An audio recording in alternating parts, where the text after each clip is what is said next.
करने वाले हैं law of mass action. Chemical equilibrium का सबसे इंपॉर्टेंट टॉपिक है लॉ ऑफ मास एक्शन। किसने दिया था? गुलबर्ग एंड बाजी। अरे किसने दिया था? बाजी। अच्छा हुआ उसका नाम बाजा नहीं है, बाजे है। हाँ, ढोल बाजी। तो भाई अब ये लॉ ऑफ मास एक्शन कहता क्या है, इसको समझते हैं। तो बेटा समझ लीजिए कि मेरे पास कोई रिएक्शन है, ए गिव्स बी। क्या है बेटा जी? ए क्या है अपना? रिएक्टेंट। और बी क्या है अपना? प्रोडक्ट। और हम जान चुके हैं कि इक्विलिब्रियम का साइन डबल एरो के साथ लिखते हैं। रिवर्सिबल रिएक्शन बराबर reversible reaction mainly equilibrium reaction होता है। हम देख चुके हैं कि इक्विलिब्रियम पे क्या होता है बेटा जी? सर इक्विलिब्रियम पे rate of forward reaction is equal to yes, rate of forward reaction is equal to बेटा जी रेट ऑफ बैकवर्ड रिएक्शन। सबको ये बात पता है? Yes sir. लास्ट लेक्चर में बहुत डिटेल में इसके बारे में चर्चा की थी। इक्विलिब्रियम पे ये बात होती है कि फॉरवर्ड रिएक्शन का रेट बैकवर्ड रिएक्शन के रेट के बराबर होता है। ठीक, अब सुनो, ये हमारा रिवर्सिबल रिएक्शन है। अब इसका रेट किस पे डिपेंड करेगा? Rate of a chemical reaction किस पे डिपेंड करेगा? रेट ऑफ केमिकल रिएक्शन किस पे डिपेंड करेगा? बोलिए। तो डिपेंड करेगा रिएक्टेंट पे। अब ये क्या है? रिएक्टेंट। और ये क्या है बच्चा? प्रोडक्ट। तो किस पे डिपेंड करेगा? ऑब्वियसली बात है, अगर रोटी बनाओगे तो किस पे डिपेंड करेगा? आटा कितना लिया? आटा जितना लोगे उतना रोटी बनेगा ना। ऐसा है कि रोटी पे डिपेंड करता है। अगर आप रोटी बनाओगे तो ऐसा है, रोटी बनने के बाद जो प्रोडक्ट मिलेगा उस पे डिपेंड करेगा। आटा कितना लिया है उस पे डिपेंड करेगा। अरे रिएक्टेंट्स कौन है उस पे डिपेंड करेगा ना। तो किस पे डिपेंड करेगा? रिएक्टेंट्स पे। तो याद रखना, रेट का मतलब क्या होता है? तरह से स्पीड बराबर change in concentration upon change in time is called rate. अरे कितना कॉन्सेंट्रेशन में चेंज हुआ, उसको कितना टाइम लगा। तो ये किस पे डिपेंड करता है? मेनली रिएक्टेंट पे डिपेंड। तो rate of chemical reaction depends on reactant. तो भाई रिएक्टेंट पे कैसे डिपेंड करता है किसी भी केमिकल रिएक्शन का रेट, उसको बताता है लॉ ऑफ मास एक्शन। मतलब ये बोलता है कि rate of chemical reaction is directly proportional to the concentration of reactant। concentration of reactant, जो भी रिएक्टेंट में रहेगा। ठीक है, तो मैं बोल सकता हूं rate is directly proportional to, हम जानते हैं ये स्क्वायर ब्रैकेट का मतलब क्या होता है बच्चा जी? कॉन्सेंट्रेशन। ठीक, तो rate is directly proportional to concentration of reactant. यहां पे रिएक्टेंट कौन है? ए। तो क्या लिख दूं? Rate is directly proportional to concentration of. कोई दिक्कत? मैं बोल सकता हूं R इज इक्वल टू के ए। प्रोपोर्शनलिटी हटेगी तो कुछ ना कुछ कांस्टेंट लगेगा। इस कांस्टेंट को बोलते हैं रेट कांस्टेंट। क्या बोलते हैं? रेट कांस्टेंट या वेलोसिटी कांस्टेंट या वेलोसिटी कांस्टेंट। अब इस रेट के बारे में बहुत डिटेल में आप 12th में केमिकल काइनेटिक्स चैप्टर में पढ़ेंगे। तो फिलहाल इतनी बातें सबको समझ में आई कि rate of chemical reaction is directly proportional to concentration of reactant. अब मेरी बात को ध्यान से सुनना। मैं कोई रिएक्शन लिख रहा हूं बेटा जी, यहां पे A plus B gives C। ये कोई रिएक्शन है। अब भाई साहब मुझे इसका रेट लिखना है, तो फिर से मैं rate is directly proportional to. अब रिएक्टेंट में A भी है और B भी है। अरे बोलो ना। अरे जो भी लेफ्ट में होता है रिएक्टेंट होता है ना। ये क्या है अपना? प्रोडक्ट। ये क्या है? रिएक्टेंट। रिएक्टेंट में ए है, बी है। तो किस पे डिपेंड करेगा? रिएक्टेंट पे। Concentration of reactant. तो ए भी है और बी भी है तो दोनों लिखेंगे। ए भी है और बी भी है तो दोनों लिखेंगे। अब यहां पे पॉजिटिव नहीं लिखना है। मैं बताऊं ना सर, ए प्लस बी है तो ए प्लस बी ना सर, ऐसा क्यों? बेटा इसका मतलब हो जाएगा रेट ए प्लस बी पे डिपेंड कर रहा है। बट इसका मतलब है रेट ए पे भी डिपेंड कर रहा और रेट बी पे भी डिपेंड कर रहा। अरे आ रहा है समझ में? अगर मैं प्लस डाल दूंगा मतलब क्या हो जाएगा, ये दोनों मिल पे डिपेंड करेगा। मिल पे बोला, दोनों मिल के डिपेंड करेगा। अरे मिल के डिपेंड करेगा ना, ए और बी को मिलाएंगे तब डिपेंड करेगा। लेकिन इसका क्या मतलब है, ये ए पे भी डिपेंड कर रहा, बी पे भी डिपेंड कर रहा। अरे बोलना, ए पे भी डिपेंड कर रहा, बी पे भी डिपेंड कर रहा। इसलिए क्या बोलेंगे, rate is directly proportional to concentration of A into concentration of B. तो जो भी रिएक्टेंट में रहेगा वो मल्टीप्लीकेशन में आएगा। अरे इसका कुछ नहीं मतलब क्या, मल्टीप्लाई ना। अरे बोलना, तो बताओ रेट इज इक्वल टू के ए एंड बोला बी। अरे आ रहा है बात समझ में पक्के से, आर इज इक्वल टू के ए इंटू बी। अब मान लीजिए मेरे पास कोई दूसरा रिएक्शन है बच्चा, मेरा कोई दूसरा रिएक्शन 2a प्लस 3b, हाँ 3b नहीं 1b ले लेता हूं, चलो ले लेते, लेने में क्या जा रहा, अपना क्या जा रहा, गिव्स 2c। ठीक है, ये अच्छा अपने लिए, अरे लिया।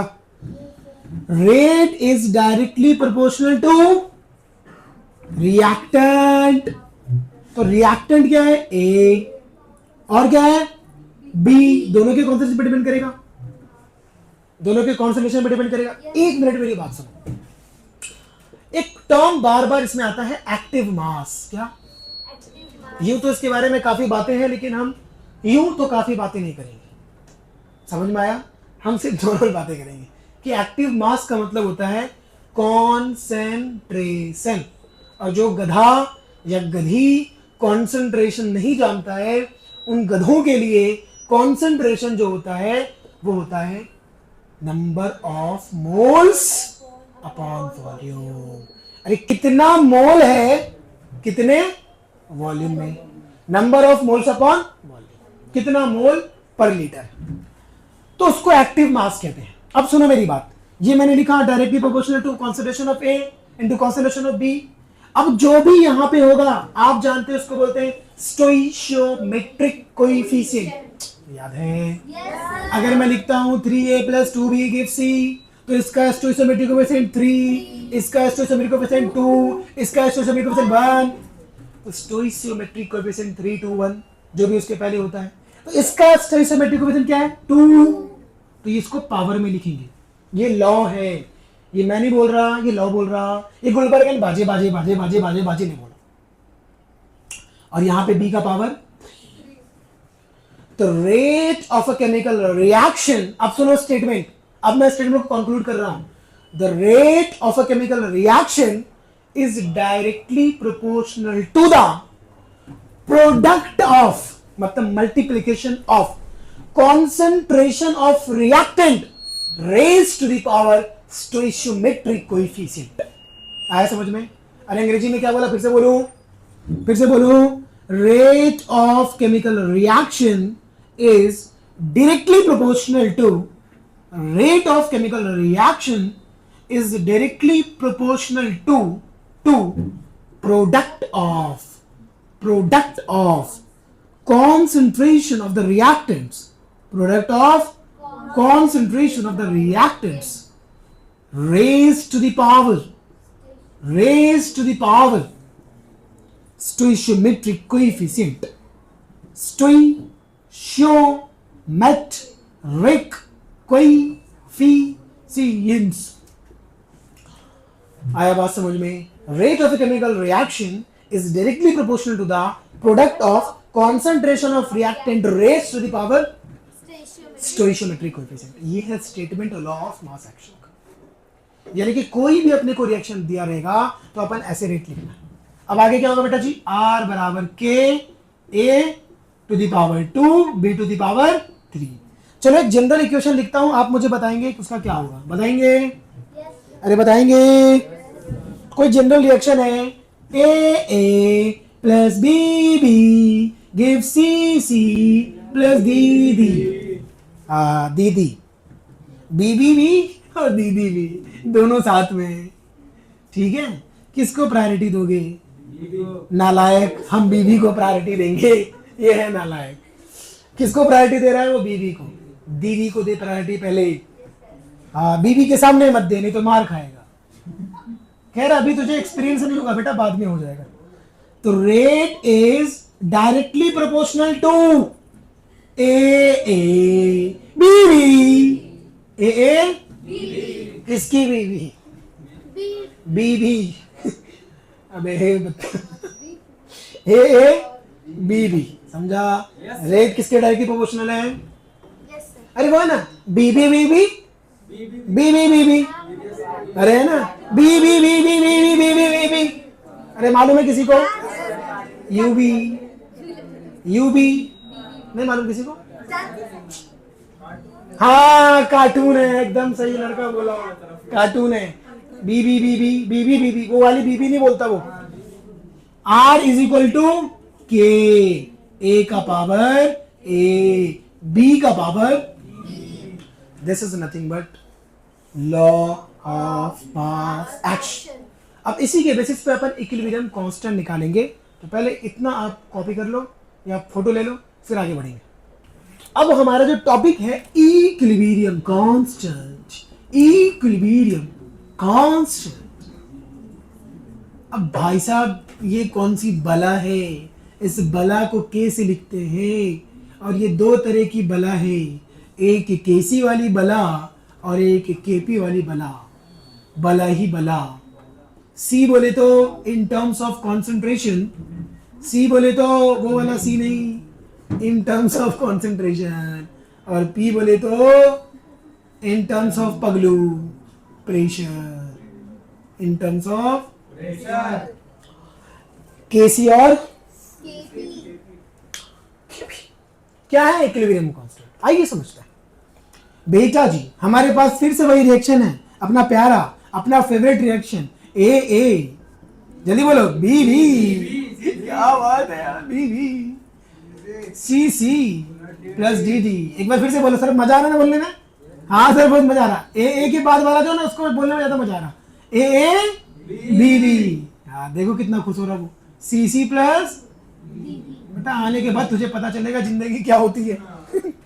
ठीक है, ए प्लस, अभी तो बहुत जिंदगी में जी रहा है तू, उनसे पूछो जिनके पास है। ए प्लस बी बी, कौन है? सी सी प्लस डी डी। आई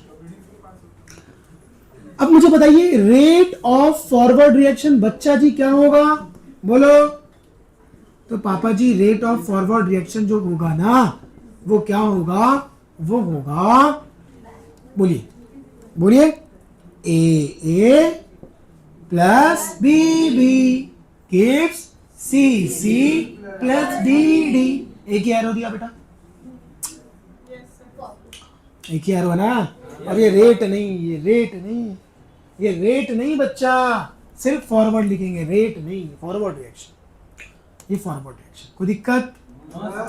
ये हमारा फॉरवर्ड रिएक्शन।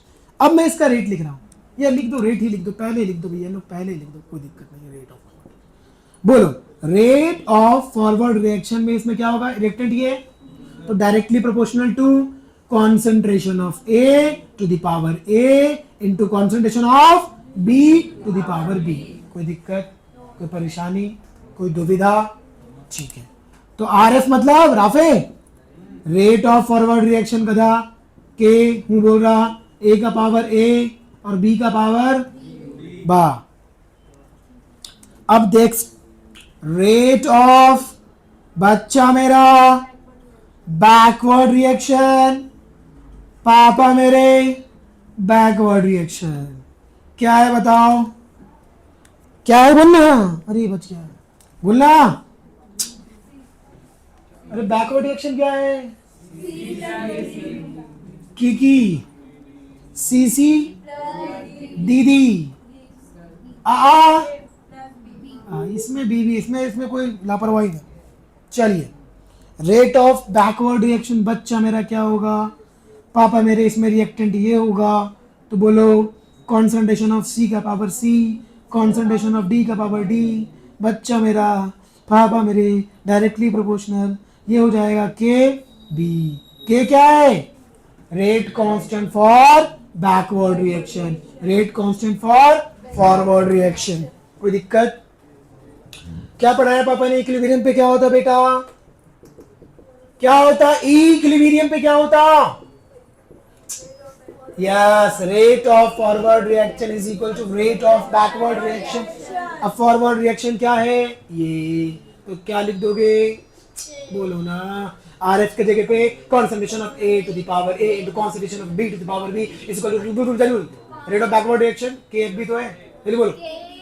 KB इधर F लिख देना। F KB B मतलब बैकवर्ड, F मतलब फॉरवर्ड। बोलो बोलो बोलो। concentration of C to the power C, concentration of D to the power D। कोई दिक्कत, कोई परेशानी? ठीक है, ठीक है। KF इसको इधर ले आएंगे तो डिवाइड में जाएगा बच्चा मेरा।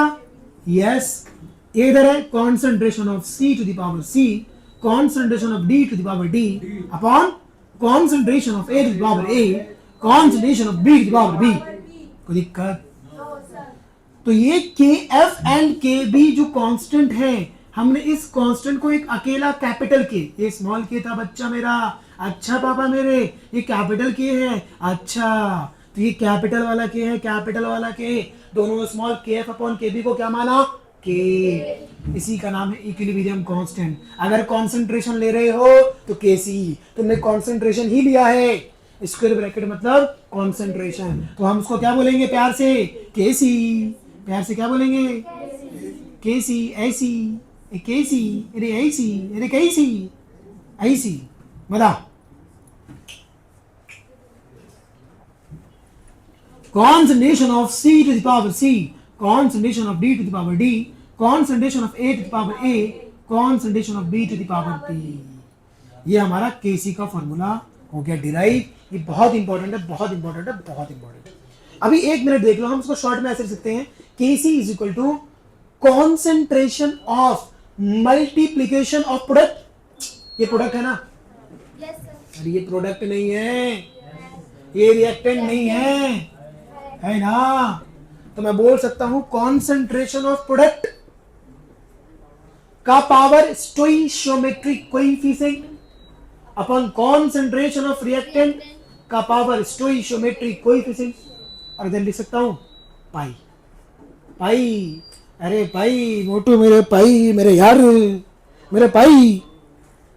KC इज इक्वल टू क्या हो जाएगा? क्या हो जाएगा भाई? पाई। पाई का मतलब पता है? अच्छा, इसका मतलब पता है? समेशन, जितने लोगों को जोड़ना होगा ये।